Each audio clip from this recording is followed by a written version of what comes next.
And we are back here again.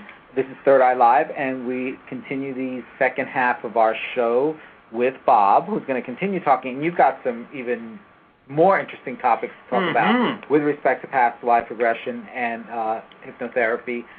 Now, we touched a little bit upon twin flames. Can you go more into detail about the karma, soulmates, and twin flames? Because they're very interesting topics. We've talked here at the Griffin's Loft about it, and I think our listeners would want to know, too. Oh, absolutely. It's a very, very important concept to talk about, and one that's so misunderstood and such a source of pain and confusion to so many people. Okay? I'm going to put this in perspective. In my reading experience, I would have folks come to me and say to me, you know, I think I've met my soulmate. Is he my soulmate? Is this person my soulmate? And I remember I had one particular woman that came to me, and I said, yeah, I think this is the soulmate. I mean, the way the cards came up and things that we seemed to sense. And she said, oh, I know he is. I just know he is, Bob. It's just amazing the connection we have. And we don't even have to have sex. We can just be naked together and join our chakras. And it's beautiful. It's better than any intercourse. You know, I've never had anything like this. And then 2 months later, she comes back. 6 weeks later, she comes back, and she's in tears. The soulmate left her. When time came for real commitment, they got to a certain point where there was a higher level commitment to maintain the relationship. The soulmate, quote unquote soulmate, went sideways. Wow. He exited the situation. So is that considered a true soulmate? Let's talk about down here. Well, we got to talk about soulmates. That was going to be our next question. This is why we got to talk about soulmates, because what people don't understand is that there's several types of soulmates. Okay, let's talk about those.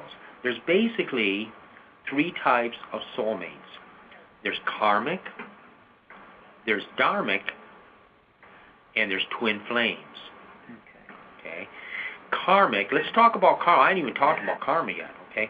Karma is neither bad nor good, so to speak. People get scared when you talk about karma. Karma is the consequences of our actions. Imagine a still pond in the middle of a primordial forest. The pond is pristine, perfect, untouched, unrippled. Suddenly, a hand throws a stone, striking the surface of the pond. There's a big splash. Waves go across the pond. The throwing of the stone is action. The splash and the waves are the karma. We are going to reincarnate. We're going to come back until we smooth out all of the waves. That's how it works. So a karmic soulmate is one that we have a karma that we need to resolve. Now, what could that karma be? Well, it could be any number of things, okay? It could be as dramatic as one killing the other in a past life. It could be one cheated on another. Could have been one saved another's life. There's a need to balance out. Because, again, karma is just consequences. It could be a matter of balancing out the other way. One saved one's life, so now one comes back to return the favor, in a sense, and completely balance out the karma. Okay? A woman one time, regressed by Dick, says, you know, I no longer love my husband. I don't hate him.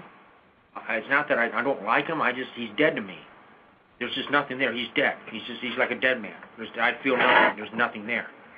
In regression, she went back to when she was an ancient Viking, and she was basically raping and pillaging villagers for sport.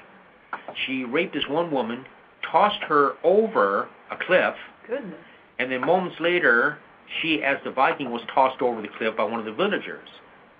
She landed next to the woman that she had just raped.